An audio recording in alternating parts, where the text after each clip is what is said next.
দেশ স্বাধীনের পর একটু একটু করে পার হয়ে গেল ৭৫টি বছর। নানান বিবর্তন, নানান ঘটনার সাক্ষী রয়েছে আজকের ৭৫-এর পরিপূর্ণ হয়ে ওঠা দেশবন্ধু পল্লী। রবিবার দেশবন্ধু পল্লীর প্রবীণ ও নবীন মানুষেরা একসাথে এই ৭৫ বর্ষপূর্তিতে নানান অনুষ্ঠানের মাধ্যমে এই দিনটিকে পালন করলেন। দেশবন্ধু চিত্তরঞ্জন দাশের আবক্ষ মূর্তি উন্মোচন করা হলো, সাথে ৭৫ ঊর্ধ্ব প্রবীণ মানুষদের সম্বর্ধনা জ্ঞাপন, পাশাপাশি মাধ্যমিক ও উচ্চ মাধ্যমিক উত্তীর্ণ ছাত্রছাত্রীদের সম্মান জ্ঞাপন করা হলো।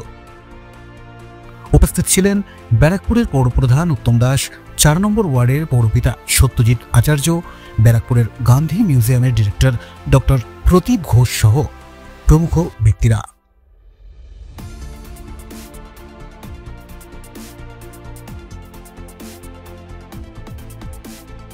এই মুহূর্তে দেশবন্ধু পল্লী তার ৭৫ বছর উৎসব পালন করছে।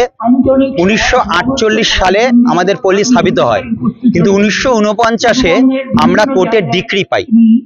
সেই সময় তৎকালীন ২৪ পরগনা জেলায় আলিপুর ষষ্ঠ আদালত থেকে এই পল্লী ১৯৪৯ সালে ডিক্রি পাওয়ার পর আমরা ৭৫ বছর ২০২৪ সালে পদার্পণ করেছি এবং আমরা এই পুরো বছরটা জুড়ে ৭৫ বছর পূর্তি উৎসব পালন করছি আমাদের পল্লীর পক্ষ থেকে। আমরা অনেকগুলো কর্মসূচি কয়েক ধাপে নিয়েছি।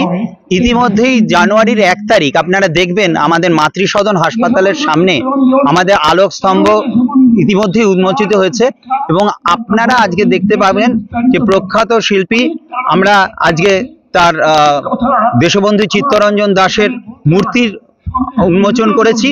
আমাদের মাননীয় চেয়ারম্যান সাহেব ছিলেন এবং স্মারক সংগ্রহালয় গান্ধী মিউজিয়ামের ডাইরেক্টর সাহেবের মাধ্যমে আমরা দেশবন্ধু চিত্তরঞ্জন দাশের আবক্ষ মূর্তির আজকে উন্মোচন করি। ব্যারাকপুর থেকে তপন রায়, ব্যারাকপুর টাইমস।